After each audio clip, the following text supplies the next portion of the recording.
이민년 새해 복 많이 받으시고 성공 투자하시기 바라겠습니다. 오늘은 HLB에 대한 코멘트와 그동안 출양파가 추천했던 종목에 대해 아주 중요한 통계 자료를 보여드리려고 합니다. 오늘은 영상이 조금 긴 편이지만 끝까지 집중하여 시청하신다면 인생이 바뀔 수도 있는 중요한 내용이 담겨 있습니다. 인생이 바뀔 수도 있다는 말이 과장되게 들릴 수도 있겠지만 주식 투자자들이 본 방송을 시청한 이후에 투자 수익률이 월등히 상승하고 지속적으로 유지되는 게 가능하다면 인생이 바뀔 수도 있다는 말은 결코 과장된 말이 아닐 것입니다. 오늘만큼은 출양파의 말을 믿고 끝까지 세심하게 시청하시기를 당부드립니다. 주식 투자를 하다 보면 간혹 특별한 경험을 할 때가 있습니다. 비근한 예로 내가 팔면 항상 오르고 내가 사기만 하면 떨어진다라는 말을 자주 듣거나 직접 경험해 보신 적이 있으실 겁니다. 이러한 경험들은 우연이라고 치부하기에는 통계적으로 의미가 있는 경우가 많다고 할 수 있습니다. 1680년대 말 천체의 움직임을 계산하여 만유인력의 법칙을 완성한 뉴턴은 주식 투자로 거의 모든 재산을 날리고 나서 나는 천체의 움직임은 계산할 수 있어도 인간의 광기는 계산할 수 없다 라는 말을 남겼습니다. 뉴턴은 이 시대의 마지막 연금술사로도 유명합니다. 천체의 움직임을 계산하여 근대과학의 아버지라고 불리는 천재 중의 천재인 뉴턴이 어떻게 평범한 금속이나 돌을 연금술을 이용해 금으로 만들 수 있을 것이라는 황당한 상상을 할 수 있었는지 현대과학으로는 이해할 수 없는 부분입니다. 그것도 인생의 말년까지 거의 30년 동안 연금술에 매진했다고 하니 주식 투자에 실패한 최고 과학자의 양면성을 볼 수 있는 대목이라고 할 수 있습니다. 과거에는 뉴턴처럼 물리학이나 수학자들 혹은 경영학자들이 주식 투자 성과가 좋을 것이라는 기대를 한 적이 있었습니다. 그러나 통계적으로 의미 있는 성과를 내고 있지는 못합니다. 주식은 시황과 차트에 대한 조회는 물론이고 유의미한 지표와 데이터를 선별하여 통계와 확률을 계산해야 하는 복잡계의 영역이라고 할 수 있습니다. 그렇다고 그 모든 것을 잘할 필요는 없습니다. 유익한 정보를 취사 선택하고 유의미한 데이터로 통계를 낼 수 있고 시황에 따른 적절한 지표를 활용할 수 있는 경험치와 통찰력만 있으면 되기 때문입니다. 출양파는 1월 28일 구독자 단톡방의 장전 코멘트를 통해서 장단기 국채금리의 스프레드가 축소되는 것은 경기도나 신호로 시장이 인식하기 때문에 미국장이 상승분을 반납하고 마감됐다고 분석을 하였습니다. 그러나 2년물 국채금리가 급등한 것 치고는 기술주들이 많이 빠지지 않았기 때문에 이는 바닥을 다지는 신호로 판단된다고 말씀드렸습니다. 이렇듯 주식에서는 시황에 따라서 우선적으로 체크해야 되는 지표가 있습니다. 주식에서 절대적인 것은 없지만 통계 속에서 유의미한 데이터를 찾는 노력은 투자 성과를 높이는 지름길이라고 할 수 있습니다. 잠시 후에는 출양파의 추천 종목 중에서 그동안 손절됐던 모든 종목들의 차트를 공개하고 분석할 예정입니다. 100개가 넘는 종목인데 바둑을 복귀하듯 세심하게 관찰한다면 차트의 기본 개념에 대한 이해와 통찰이 많이 향상됐다는 것을 깨닫게 될 것입니다.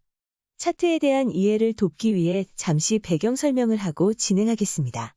출양파의 추천 종목은 상승을 하든 하락을 하든 거의 대부분 상승 에너지와 하락 에너지가 첨예하게 접전을 벌이는 소위 격전지의 모습을 연출합니다. 잠시 후에 보게 되는 차트의 놀라운 결과는 우연의 연속이 아니라 확률과 통계에 의한 데이터라는 점을 미리 말씀드립니다. 또한 이탈가를 벗어난 종목들은 거의 대부분 매수 평단가까지 반등을 합니다. 다시 말해서 진입을 하고 손해를 볼 일이 거의 없다는 얘기가 됩니다. 그럼 지금까지 이탈가를 벗어난 종목은 왜 손절한 건지 궁금할 겁니다. 잠시 후면 그 비밀이 풀리게 되니 끝까지 시청하시기 바라겠습니다. 아무튼 출양파의 추천 종목은 이탈가를 벗어나면 거의 대부분 매수평단가까지 반등하는 것은 물론이고 다시 상승을 한다고 해도 매수평단가 근처에서 재차 하락을 한다는 것을 알게 될 것입니다.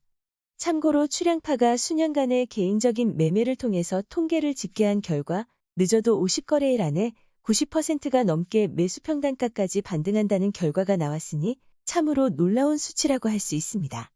그마저도 대부분 15거래일 안에 반등을 하니 통계를 완성하기까지 그렇게 긴 시간이 필요하지도 않았습니다.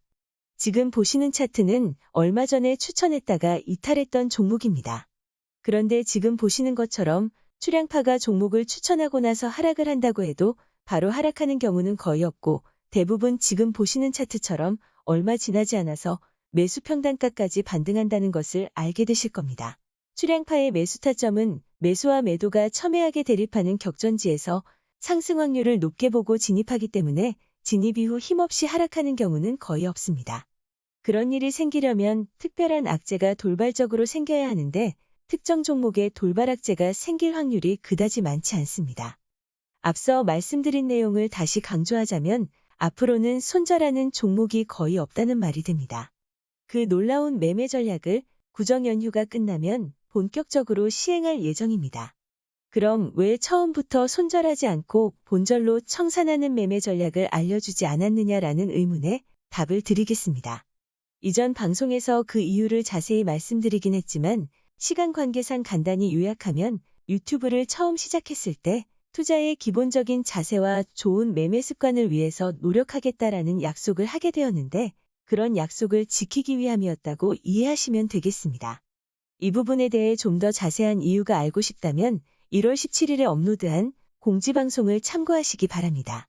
아무튼 결론적으로 말씀드리면 지금까지는 원칙을 지키기 위해서 손절을 했지만 이제는 어느 정도 출향파의 매매 습관에 대한 이해를 했다고 판단하여 구정 연휴 이후에 추천하는 종목은 손절 없이 본절로 청산할 계획입니다. 손절을 하지 않아도 90% 가까이 본절 청산이 가능하니 이탈가를 벗어나는 경우라도 손절하지 않고 본절로 청산하겠다는 말이 됩니다. 그게 가능하다면 대부분 수익이고 손실을 볼 확률은 10%밖에 안 된다는 것인데 그 말이 사실이냐고 반문하신다면 그렇다라고 다시 한번 강조해서 말씀드리겠습니다. 출향파가 추천하는 종목의 매수 타점은 매수와 매도가 첨예하게 대립하는 격전지이고 이런 자리에서는 의미 있는 변곡이 생길 가능성이 크기 때문에 상방 확률이 높다는 판단으로 진입하고 있습니다. 격전지는 혹시라도 이탈을 하게 되더라도 얼마 지나지 않아서 또다시 격전지로 회귀하는 경우가 대부분입니다. 주가가 하락한 경우에 회귀할 확률이 더 높은 편인데 그만큼 격전지는 중요한 의미가 있다고 할 수 있습니다. 출향파가 격전지를 예측하는 모든 방법을 다 알려드릴 수는 없지만 출향파의 차트를 세심하게 보신다면 해법을 찾으실 수도 있으니 꾸준히 시청하시고 도움받기를 바라겠습니다. 참고로 과거에 격전이 일어났던 자리에서 또다시 격전이 일어날 수는 있습니다. 다만 확률적으로 상승할 가능성이 높은 격전지를 찾는 것은 결코 쉬운 일이 아닙니다. 참고로 출향파가 추천한 종목에서 이탈가를 벗어나는 경우가 생기게 되면 매수 평단가까지 반등할 수 있는 최소 반등 기간을 15거래일로 보고 있습니다. 다시 말해서 이탈가를 벗어나고 15거래일이 지나면 손절한 종목의 90% 이상이 매수 평단가까지 반등한다는 것을 의미합니다. 출향파는 지난 11월 8일부터 종목을 추천하였고 현재까지 익절 수익률에서 손절 수익률을 차감하면 195.9%입니다. 여기에서 현재까지 추천한 모든 종목을 손절하지 않고 본절로 청산하는 매매 전략을 사용했다고 가정해보니 수익률이 몇 배 이상 상승한다는 것을 알 수 있습니다. 그럼 지금부터 100여 개가 넘는 차트를 보면서 간단하게 분석을 해보겠습니다. 참고로 추천 당일 방송의 목표가와 이탈가가 차트에 기록된 수치와 다른 경우가 종종 있습니다. 이런 경우는 기존의 구독자분들은 아시겠지만 종목을 추천한 이후에 추가 방송이나 구독자 단톡방을 통해서 공개적으로 이탈가와 목표가를 정정했기 때문이니 참고하시기 바랍니다. 차트를 보시기 전에 출향파 종목 추천 이후 지수 차트를 먼저 보시겠습니다. 지금 보시는 화면은 코스피 차트입니다. 출향파가 종목을 추천한 이후 10.1%가 하락한 것을 알 수 있습니다. 다음은 코스닥 차트입니다. 출향파가 종목을 추천한 이후 13% 가까이 하락한 것을 알 수 있습니다. 보통 지수 대비 개별 종목의 하락폭이 훨씬 크다는 것을 감안한다면 출향파의 수익률은 하락장에서 결코 적지 않은 성과라고 할 수 있습니다. 그런데 구정 이후 손절마저 거의 없다면 수익률은 상상하는 것 이상으로 좋아질 수밖에 없을 것입니다. 참고로 오늘은 추천 이후 손절한 종목에 대한 차트를 보여드리고 다음 방송에는 추천 이후 익절한 종목에 대한 차트를 공개할 예정입니다. 지금 보시는 차트의 검은 선은 매수 평단이고 파란 선은 이탈가입니다. 빨간색 화살표는 진입한 날짜이고 파란색 화살표는 이탈한 날짜이며 초록색 화살표는 매수 평단가까지 반등한 날짜입니다. 출향파의 추천 종목이 많아지다 보니 매매 기록이 너무 복잡해지기 때문에 3%대 익절옥은 손절된 종목은 따로 관리하고 있습니다. 우선 추천 종목 중 3%대 이하로 손절된 종목의 차트를 먼저 보시겠습니다. 삼성 엔지니어링은 11월 10일에 진입하였고 매수 평단은 23,425원이었으며 11월 10일에 손절로 청산하였습니다. 이탈가를 벗어난 지 9거래일 만에 매수 평단가까지 반등하는 데 성공하였습니다. 롯데케미칼은 11월 11일에 진입하였고 매수 평단은 21만원이었으며 11월 18일에 손절로 청산하였습니다. 이탈가를 벗어난 지 하루 만에 매수 평단가까지 반등하는 데 성공하였습니다. 앞서 말씀드린 대로 롯데케미칼처럼 이탈가가 방송과 다른 종목은 종목 추천 이후의 방송이나 구독자 단톡방을 통해서 이탈가를 상향 조정한 것이니 참고 바랍니다. 풍산은 11월 12일에 진입하였고 매수 평단은 31,625원이었으며 11월 17일에 손절로 청산하였습니다. 이탈가를 벗어난 지 하루 만에 매수 평단가까지 반등하는 데 성공하였습니다. 덴티움은 11월 12일에 진입하였고 매수 평단은 56,700원이었으며 저점 분할 매수 종목이라 이탈가가 진입가보다 높으며 11월 26일에 손절로 청산하였습니다. 이탈가를 벗어난 지 5거래일 만에 매수 평단가까지 반등하는 데 성공하였습니다. LG생활건강은 11월 18일에 진입하였고 매수 평단은 118만 6,500원이었으며 11월 30일에 손절로 청산하였습니다. 이탈가를 벗어난 지 4거래일 만에 매수 평단가까지 반등하는 데 성공하였습니다. 뷰노는 11월 19일에 진입하였고 매수 평단은 18,790원이었으며 저점 분할 매수 종목이라 이탈가가 진입가보다 높으며 11월 23일에 손절로 청산하였습니다. 이탈가를 벗어난 지 하루 만에 매수 평단가까지 반등하는 데 성공하였습니다. 메디포스트 2차는 11월 19일에 진입하였고 매수 평단은 22,200원이었으며 11월 26일에 손절로 청산하였습니다. 이탈가를 벗어난 지 10거래일 만에 매수 평단가까지 반등하는 데 성공하였습니다.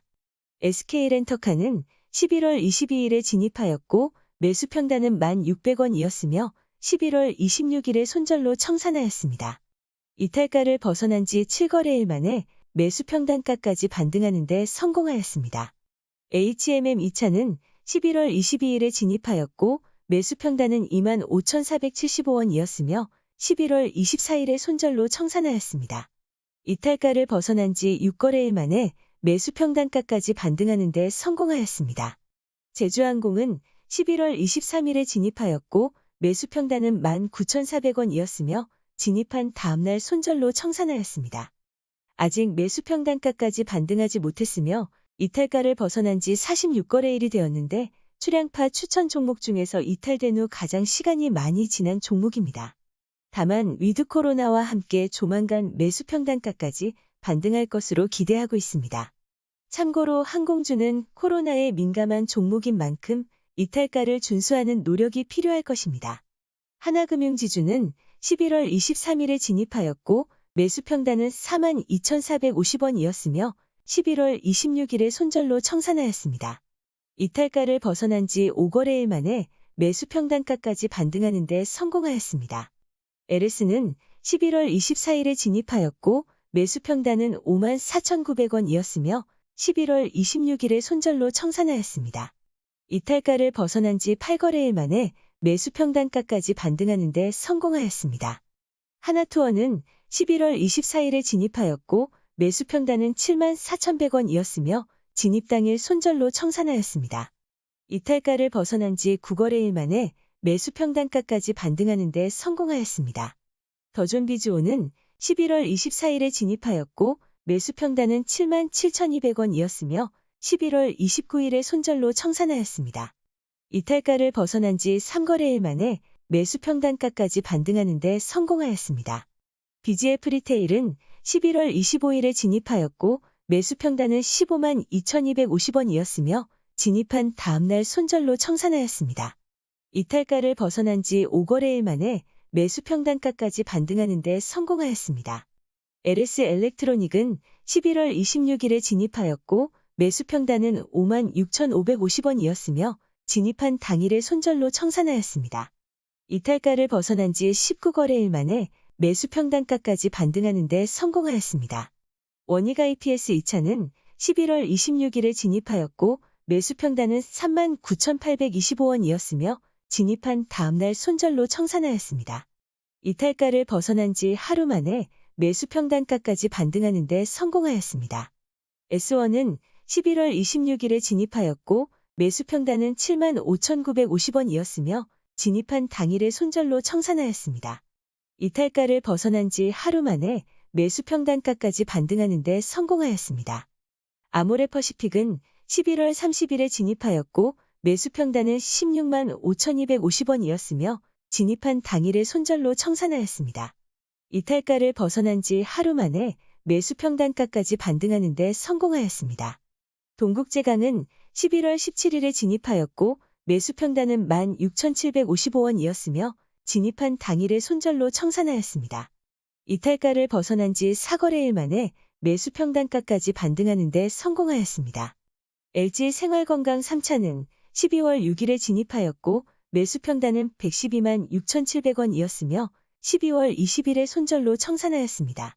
이탈가를 벗어난 지 20거래일밖에 되지 않았기 때문에 조만간 매수 평단가까지 반등할 것으로 기대하고 있습니다.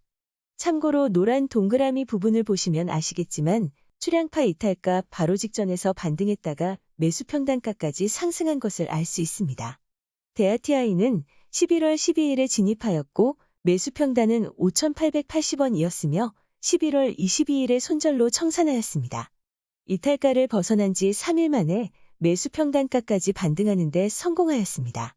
포스코 2차는 11월 23일에 진입하였고 매수 평단은 28만 750원이었으며 11월 29일에 손절로 청산하였습니다. 이탈가를 벗어난 지 이틀 만에 매수 평단가까지 반등하는 데 성공하였습니다.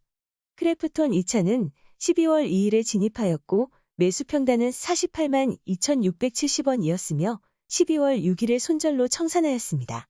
이탈가를 벗어난 지 4거래일 만에 매수 평단가까지 반등하는 데 성공하였습니다.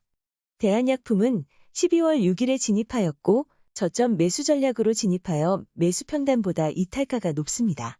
매수 평단은 28,500원이었으며 12월 20일에 손절로 청산하였습니다. 이탈가를 벗어난 지 이틀 만에 매수 평단가까지 반등하는 데 성공하였습니다. SKC는 12월 6일에 진입하였고 매수 평단은 18만 2,500원이었으며 진입한 다음날 손절로 청산하였습니다. 이탈가를 벗어난 지 하루 만에 매수 평단가까지 반등하는 데 성공하였습니다. 현대건설은 12월 6일에 진입하였고 매수 평단은 4만 6,850원이었으며 12월 20일에 손절로 청산하였습니다. 이탈가를 벗어난 지 4거래일 만에 매수 평단가까지 반등하는 데 성공하였습니다.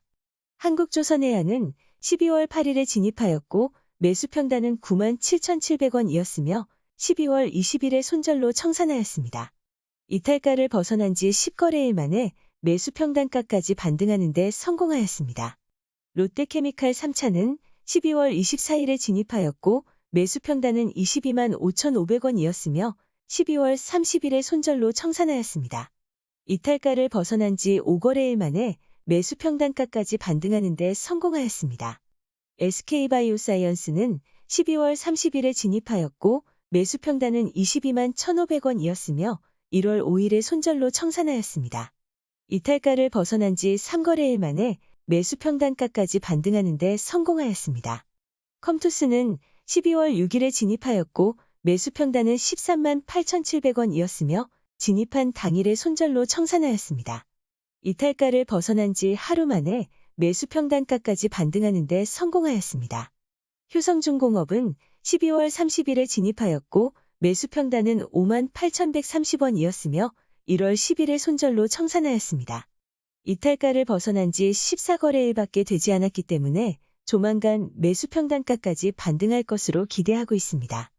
아직 매수 평단가까지 반등하지 않았지만 이쯤 되면 당연히 반등하겠구나라는 생각이 드실 겁니다.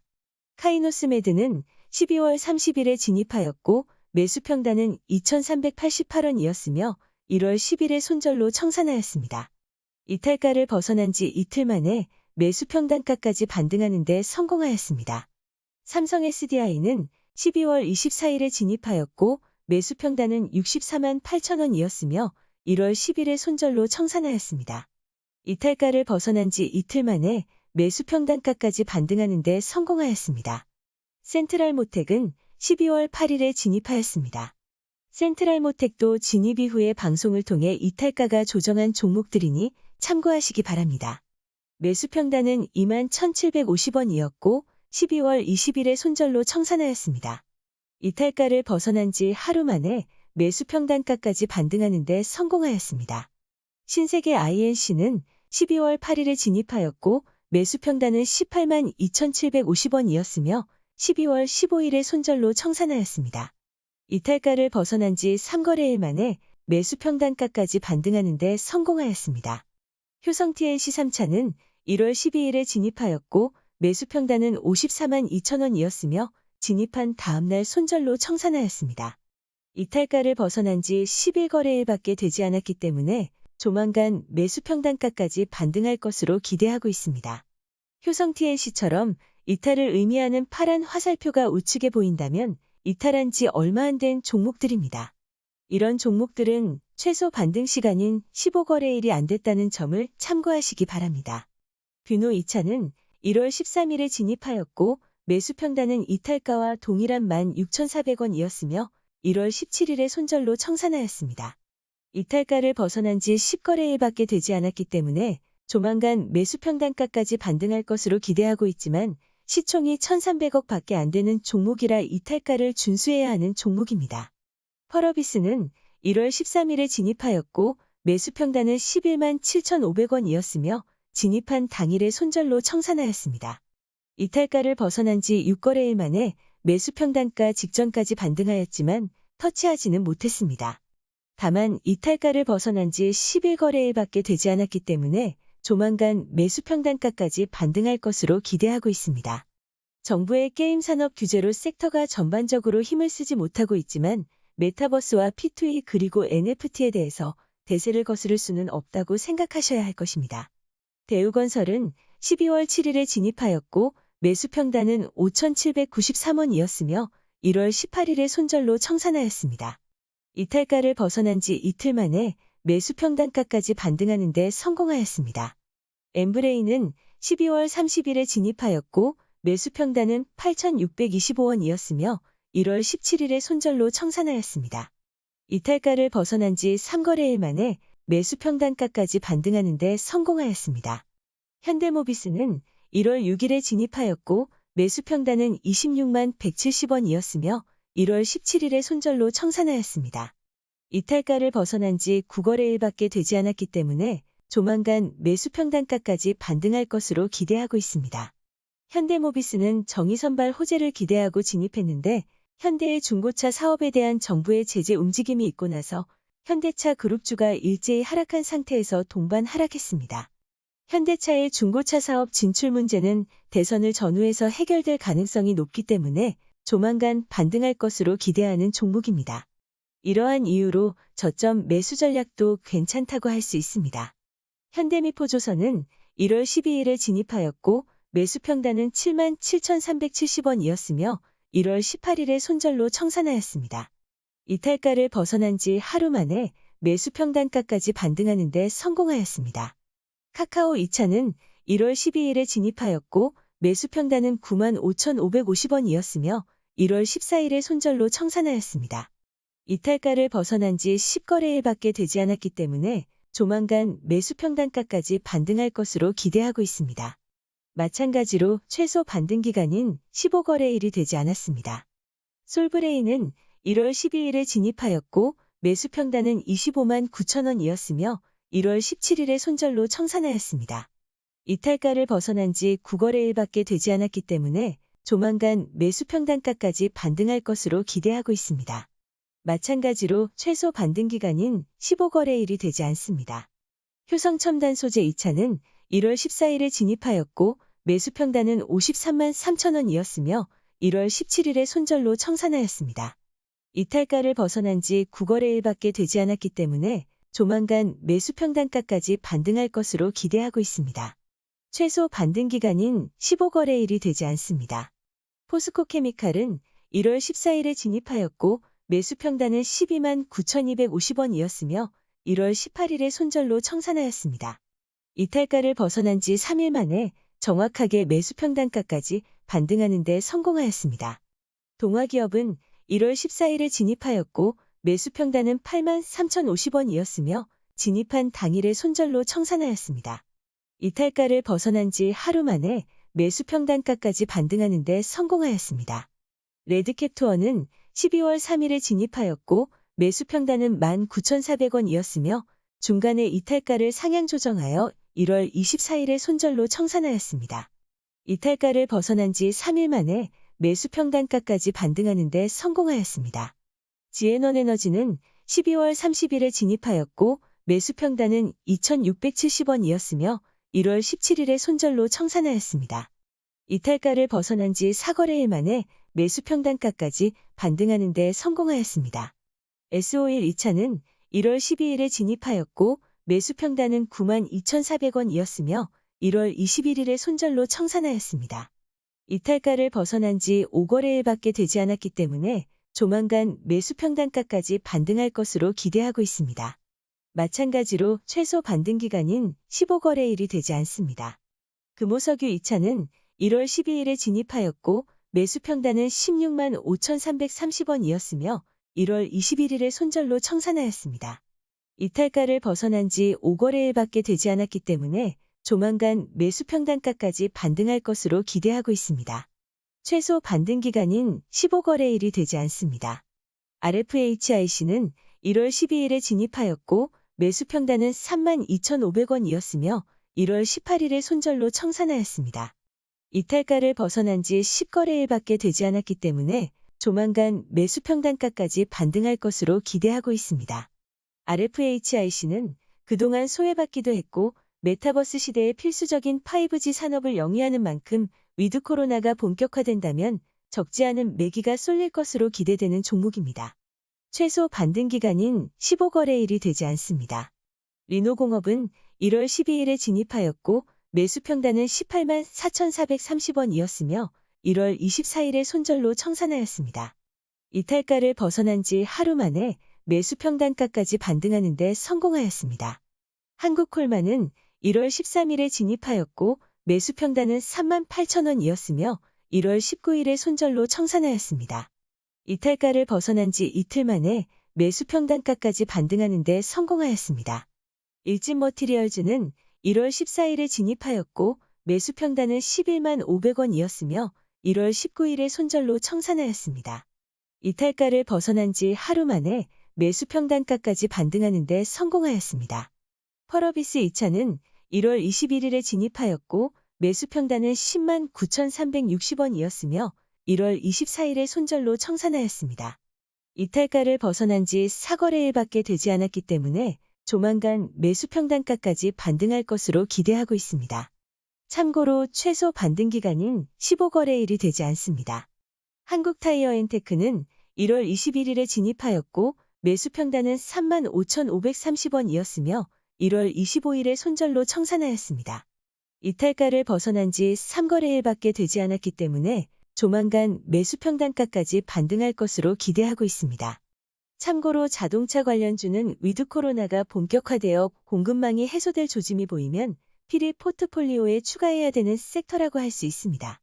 최소 반등 기간인 15거래일이 되지 않습니다. 현대모비스 2차는 1월 21일에 진입하였고 매수 평단은 23만 8,750원이었으며 1월 24일에 손절로 청산하였습니다. 이탈가를 벗어난 지 4거래일밖에 되지 않았기 때문에 조만간 매수 평단가까지 반등할 것으로 기대하고 있습니다. 최소 반등 기간인 15거래일이 되지 않습니다. KMW는 1월 21일에 진입하였고 매수 평단은 3만 5,530원이었으며 1월 25일에 손절로 청산하였습니다. 이탈가를 벗어난 지 3거래일밖에 되지 않았기 때문에 조만간 매수 평단가까지 반등할 것으로 기대하고 있습니다. 최소 반등 기간인 15거래일이 되지 않습니다. 현대차는 1월 26일에 진입하였고 매수 평단은 19만 2천원이었으며 진입한 당일에 손절로 청산하였습니다. 이탈가를 벗어난 지 이틀밖에 지나지 않았기 때문에 조만간 매수 평단가까지 반등할 것으로 기대하고 있습니다. 최근 정부가 중고차 사업 진출에 부정적인 견해를 보이자 현대차와 계열사들이 동반하여 조정을 받고 있는데 머지않아 해결될 것으로 기대하고 있습니다. 최소 반등 기간인 15거래일이 되지 않습니다. 대상은 1월 26일에 진입하였고 매수 평단은 이탈가와 동일한 21,400원이었으며 진입한 다음날 손절로 청산하였습니다. 이탈가를 벗어난 지 하루 만에 매수 평단가까지 반등하는 데 성공하였습니다. 유진테크는 1월 26일에 진입하였고 매수 평단은 이탈가와 동일한 48,300원이었으며 진입한 당일에 손절로 청산하였습니다. 이탈가를 벗어난 지 하루 만에 매수 평단가까지 반등하는 데 성공하였습니다. LG화학은 1월 26일에 진입하였고 매수 평단은 62만 6천원이었으며 1월 27일에 손절로 청산하였습니다. 이탈가를 벗어난 지 하루 만에 매수 평단가까지 반등하는 데 성공하였습니다. 유니드는 1월 27일에 진입하였고 매수 평단은 8만 2,433원이었으며 진입한 당일에 손절로 청산하였습니다. 이탈가를 벗어난 지 하루밖에 지나지 않았기 때문에 조만간 매수 평단가까지 반등할 것으로 기대하고 있습니다. 한국가스공사는 1월 27일에 진입하였고 저점 공략한 종목이라 매수 평단이 이탈가보다 낮은 34,666원이었으며 진입한 당일에 손절로 청산하였습니다. 이탈가를 벗어난 지 하루 만에 매수 평단가까지 반등하는 데 성공하였습니다. 카카오뱅크는 1월 27일에 진입하였고 매수 평단은 44,466원이었으며 진입한 당일에 손절로 청산하였습니다. 이탈가를 벗어난 지 하루 만에 매수 평단가까지 반등하는 데 성공하였습니다. 호재와 악재가 혼재한 종목이라 이탈가를 준수하면서 반등 시점을 노리는 매매 전략을 권장하는 종목입니다. 다만 최근 지속적으로 하락하면서도 출량파의 매수 평단가와 이탈가 부근에서 격전이 벌어지는 모습입니다. 이쯤 되면 출량파의 통계와 확률에 대해 조금 더 확신이 생기셨을 것 같습니다. 지금까지 3%대로 손절한 종목의 차트를 분석하였습니다. 다음은 4% 이상 손절된 종목의 차트를 보여드리겠습니다. 금호석유는 11월 8일에 진입하였고 매수 평단은 17만 1,500원이었으며 12월 3일에 손절로 청산하였습니다. 이탈가를 벗어난 지 5거래일 만에 매수 평단가까지 반등하는 데 성공하였습니다. 효성첨단소재는 11월 9일에 진입하였고 매수 평단은 64만 5천원이었으며 11월 30일에 손절로 청산하였습니다. 이탈가를 벗어난 지 3일 만에 매수 평단가까지 반등하는 데 성공하였습니다. 현대위아는 11월 9일에 진입하였고 매수 평단은 7만 9,600원이었으며 11월 26일에 손절로 청산하였습니다. 이탈가를 벗어난 지 11거래일 만에 매수 평단가까지 반등하는 데 성공하였습니다. 두산중공업은 11월 10일에 진입하였고 매수 평단은 2만 4,516원이었으며 11월 18일에 손절로 청산하였습니다. 이탈가를 벗어난 지 51거래일이 되었습니다. 결국은 매수 평단가까지 반등할 것으로 기대는 되지만 두산중공업은 EU 텍소노미라는 단기 이벤트를 노리고 진입한 종목인 만큼 이탈가를 지키는 매매 전략이 필요할 것입니다. 만약 EU 텍소노미에서 기대 이상의 발표가 나왔다면 단기에 초급등할 수도 있는 중요한 이슈였다는 점에서 짧은 이탈가를 잡고 진입을 망설일 필요는 없다고 판단합니다. 포스코는 11월 15일에 진입하였고 매수 평단은 28만 5천원이었으며 11월 29일에 손절로 청산하였습니다. 이탈가를 벗어난 지 4거래일 만에 매수 평단가까지 반등하는 데 성공하였습니다. 세아제강은 11월 16일에 진입하였고 매수 평단은 10만 1,000원이었으며 11월 29일에 손절로 청산하였습니다. 이탈가를 벗어난 지 26거래일 만에 매수 평단가까지 반등하는 데 성공하였습니다. 코덱스레버리지는 11월 16일에 진입하였고 매수 평단은 2만 3,410원이었으며 11월 26일에 손절로 청산하였습니다. 이탈가를 벗어난 지 6거래일 만에 매수 평단가까지 반등하는 데 성공하였습니다. 미국 금리 인상이 실제로 시행되는 3월을 전후해서 굉장히 높은 확률로 지수가 우상향할 것으로 판단됩니다. 대우조선해양은 11월 18일에 진입하였고 매수 평단은 2만 5,775원이었으며 11월 29일에 손절로 청산하였습니다. 이탈가를 벗어난 지 30거래일 만에 기가 막히게 매수 평단가까지 반등하는 데 성공하고 다시 하락하는 모습입니다. 다만 대우조선해양은 또다시 출향파의 매수 평단가까지 반등할 게 거의 확실하니 바닥에서 재진입을 노려보시는 것도 좋은 전략이라고 할 수 있습니다. 이노인스트루먼트는 11월 24일에 진입하였고 매수 평단은 1985원이었으며 11월 27일에 손절로 청산하였습니다. 이탈가를 벗어난 지 43거래일이 되었는데 매수 평단가까지 반등하지는 못했습니다. 다만 이탈가에서 지속적인 격전이 벌어졌던 만큼 최소 이탈가까지는 반등이 생길 것입니다. 또한 본 종목은 시총이 1000억이 안 되는 종목입니다. 출향파가 추천하는 종목의 95%는 시총이 2000억이 넘는 종목입니다. 출향파가 방송을 통해서 강조했듯이 시총이 2000억이 안 되는 종목은 이탈가를 벗어났을 때 손절하는 매매 습관이 필요하며 앞으로도 이런 전략은 유지될 것입니다. 풍산 2차는 11월 24일에 진입하였고 매수 평단은 31,875원이었으며 11월 26일에 손절로 청산하였습니다. 이탈가를 벗어난 지 23거래일 만에 매수 평단가까지 반등하는 데 성공하였습니다. 이노와이어리스는 11월 25일에 진입하였고 매수 평단은 45,316원이었으며 12월 20일에 손절로 청산하였습니다. 이탈가를 벗어난 지 8거래일 만에 매수 평단가 직전까지 반등하였으나 다시 하락하고 말았습니다. 다만 좌측 노란 동그라미를 보시면 이탈가 근처에서 반등하여 매수 평단가까지 도달한 것을 볼 수 있습니다. 또한 우측 동그라미처럼 이후에도 매수 평단가까지 근접한 것을 알 수 있습니다. 아직 매수 평단가까지 반등하는 데 성공하지는 못했지만 격전이 벌어지는 것을 확인하실 수 있습니다. SJ그룹은 11월 25일에 진입하였고 매수 평단은 21,800원이었으며 11월 26일에 손절로 청산하였습니다. SD바이오센서는 11월 29일에 진입하였고 매수 평단은 56,930원이었으며 12월 1일에 손절로 청산하였습니다. 이탈가를 벗어난 지 11거래일 만에 매수 평단가까지 반등하는 데 성공하였습니다. LG생활건강 2차는 11월 30일에 진입하였고 매수 평단은 111만 1000원이었으며 진입한 당일에 손절로 청산하였습니다. 이탈가를 벗어난 지 2거래일 만에 매수 평단가까지 반등하는 데 성공하였습니다. 대우조선해양 2차는 12월 6일에 진입하였고 매수 평단은 23,700원이었으며 1월 18일에 손절로 청산하였습니다. 이탈가를 벗어난 지 8거래일밖에 되지 않았기 때문에 조만간 매수 평단가까지 반등할 것으로 기대하고 있습니다. C일앱은 12월 6일에 진입하였고 매수 평단은 38,567원이었으며 12월 10일에 손절로 청산하였습니다. 이탈가를 벗어나고 매수 평단 근처까지 반등했다가 다시 하락하여 이탈가를 벗어난 지 34거래일이 되었습니다. 앞서 말씀드린 대로 시총이 2천억이 안 되는 종목이고 이런 종목은 앞으로도 이탈가를 준수할 계획입니다.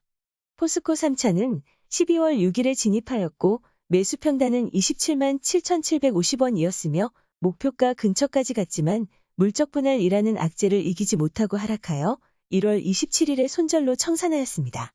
이탈가를 벗어난 지 하루밖에 지나지 않았고 물적 분할 이슈가 마무리되면 조만간 매수 평단가까지 반등할 것으로 기대하고 있습니다. 코덱스 레버리지 2차는 12월 8일에 진입하였고 매수 평단은 22,870원이었으며 1월 18일에 손절로 청산하였습니다. 이탈가를 벗어난 지 8거래일밖에 되지 않았고 지수에 대한 시황을 긍정적으로 보는 만큼 조만간 매수 평단가까지 반등할 것으로 기대하고 있습니다. 다만 코덱스 레버리지나 인버스는 시황에 따라서 손절을 준수하거나 추가 매수로 평단을 조정하는 등 상황에 따라서 유연한 대처가 전략적으로 좋다고 판단하고 있습니다. 효성TNC는 12월 24일에 진입하였고 매수 평단은 53만 6,500원이었으며 1월 19일에 손절로 청산하였습니다. 이탈가를 벗어난 지 7거래일밖에 되지 않았기 때문에 조만간 매수 평단가까지 반등할 것으로 기대하고 있습니다. 참고로 최소 반등 기간인 15거래일이 되지 않았습니다. 카카오는 12월 24일에 진입하였고 매수 평단은 11만 3천원이었으며 1월 5일에 손절로 청산하였습니다. 이탈가를 벗어난 지 17거래일밖에 되지 않았기 때문에 조만간 매수 평단가까지 반등하는 것은 물론이고 정부의 규제가 주가에 어느 정도 반영된 만큼 중장기적으로 반등을 노리는 매매 전략이 효과적일 것으로 판단되는 종목입니다. 한국타이어앤테크는 12월 30일에 진입하였고 매수 평단은 39,817원이었으며 1월 17일에 손절로 청산하였습니다. 매수 평단가 부근에서 격전을 벌이다가 이탈가를 정확하게 터치하고 반등하는 것을 볼 수 있습니다. 이탈가를 벗어난 지 9거래일밖에 되지 않았고 위드 코로나나 자동차 부품의 공급망 해소가 본격화된다면 매수 평단가까지 반등하는 것은 물론이고 신고가도 가능할 것으로 기대하고 있습니다. 참고로 최소 반등 기간인 15거래일이 되지 않았습니다. 프레스티지 바이오는 12월 30일에 진입하였고 매수 평단은 26,600원이었으며 1월 6일에 손절로 청산하였습니다. 이탈가를 벗어난 지 4거래일 만에 매수 평단가까지 반등하는 데 성공하였습니다. 코스맥스는 12월 30일에 진입하였고 매수 평단은 88,100원이었으며 1월 10일에 손절로 청산하였습니다. 이탈가를 벗어난 지 14거래일밖에 되지 않았기 때문에 조만간 매수 평단가까지 반등할 것으로 기대하고 있습니다. 참고로 최소 반등 기간인 15거래일이 되지 않았습니다. 레고캠바이오는 12월 30일에 진입하였고 매수 평단은 55,000원이었으며 1월 5일에 손절로 청산하였습니다. 이탈가를 벗어난 지 17거래일밖에 되지 않았기 때문에 조만간 매수 평단가까지 반등할 것으로 기대하고 있습니다. 다만 영업이익이 좋지 않은 바이오주는 앞으로도 이탈가를 준수할 계획입니다. 금호석유 2차는 1월 5일에 진입하였고 매수 평단은 166,330원이었으며 1월 24일에 손절로 청산하였습니다. 이탈가를 벗어난 지 4거래일밖에 되지 않았기 때문에 조만간 매수 평단가까지 반등할 것으로 기대하고 있습니다. 참고로 최소 반등 기간인 15거래일이 되지 않았습니다. 휴젤은 1월 5일에 진입하였고 매수 평단은 153,200원이었으며 1월 25일에 손절로 청산하였습니다. 이탈가를 벗어난 지 3거래일밖에 되지 않았기 때문에 조만간 매수 평단가까지 반등할 것으로 기대하고 있습니다. 삼성생명은 1월 5일에 진입하였고 매수 평단은 64,100원이었으며 1월 27일에 손절로 청산하였습니다. 이탈가를 벗어난 지 하루밖에 지나지 않았기 때문에 조만간 매수 평단가까지 반등할 것으로 기대하고 있습니다. 코오롱인더는 1월 5일에 진입하였고 매수 평단은 71,230원이었으며 1월 11일에 손절로 청산하였습니다. 이탈가를 벗어난 지 11거래일밖에 되지 않았기 때문에 조만간 매수 평단가까지 반등할 것으로 기대하고 있습니다. 효성 TNC 2차는 1월 5일에 진입하였고 매수 평단은 546,000원이었으며 1월 19일에 손절로 청산하였습니다. 이탈가를 벗어난 지 7거래일밖에 되지 않았기 때문에 조만간 매수 평단가까지 반등할 것으로 기대하고 있습니다. 참고로 최소 반등 기간인 15거래일이 되지 않았습니다. 컴투스 2차는 1월 12일에 진입하였고 매수 평단은 131,100원이었으며 직전 거래일인 1월 28일에 손절로 청산하였습니다. 이쯤 되면 몇 거래일 후에 당연히 반등할 거라는 생각이 들지 않으신가요? 오히려 출향파가 추천한 이후에 이탈가를 벗어난다면 저점에서 매수하는 매매 전략을 사용해도 될 만큼 이탈된 거의 모든 종목들이 한결같이 매수 시점까지 반등하고 있습니다. 비덴트는 1월 12일에 진입하였고 매수 평단은 18,000원이었으며 1월 24일에 손절로 청산하였습니다. 이탈가를 벗어난 지 하루밖에 지나지 않았기 때문에 조만간 매수 평단가까지 반등할 것으로 기대하고 있습니다. 크래프톤 3차는 1월 12일에 진입하였고 매수 평단은 367,000원이었으며 진입한 다음날 손절로 청산하였습니다. 이탈가를 벗어난 지 11거래일밖에 되지 않았기 때문에 조만간 매수 평단가까지 반등할 것으로 기대하고 있습니다. 참고로 메타버스나 P2E 관련주들은 금리 인상에 민감한 대표적인 성장주이고 최근에 정부에서 P2E를 규제한다는 소식에 급격히 하락하고 있습니다.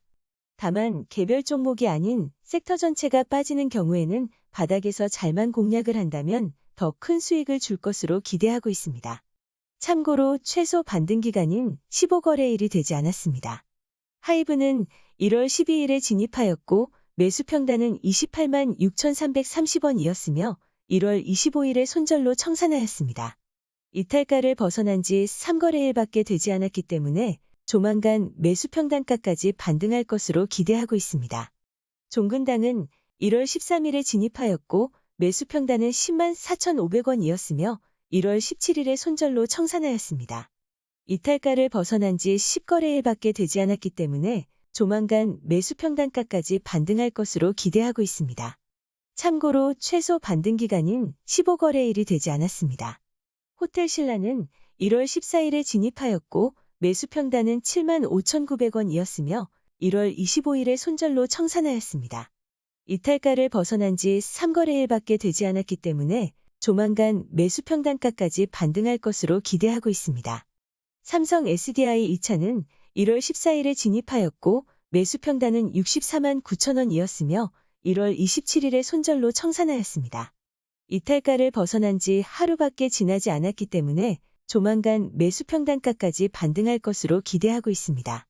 셀바스 AI는 1월 17일에 진입하였고 매수 평단은 1,917원이었으며 1월 19일에 손절로 청산하였습니다. 이탈가를 벗어난 지 7거래일밖에 되지 않았기 때문에 조만간 매수 평단가까지 반등할 것으로 기대하고 있습니다. 참고로 최소 반등 기간인 15거래일이 되지 않았습니다. 매드팩토는 1월 26일에 진입하였고 매수 평단은 3만 4,300원이었으며 진입한 지 하루 만에 손절로 청산하였습니다. 이탈가를 벗어난 지 하루 만에 매수 평단가까지 반등하는 데 성공하였습니다. LG 디스플레이 3차는 1월 27일에 진입하였고 매수 평단은 2만 716원이었으며 진입한 당일에 손절로 청산하였습니다. 이탈가를 벗어난 지 하루밖에 지나지 않았기 때문에 조만간 매수 평단가까지 반등할 것으로 기대하고 있습니다. 지금까지 출향파 추천 종목 중에서 그동안 이탈가를 벗어난 종목의 차트를 보셨습니다. 차트를 보시면서 느끼셨겠지만 대부분 진입가와 이탈가 부근은 매수와 매도가 첨예하게 대립한다는 것을 확인하셨을 겁니다. 출향파는 보름 전에 업로드한 방송을 통해서 구정연휴 이후에는 회원제 운영으로 전환한다는 내용을 공지하였습니다. 회원제로 생기는 수익금은 기본적인 운영비를 제외하고는 전부 유료 시황 정보를 구독하는 데 투자할 계획입니다.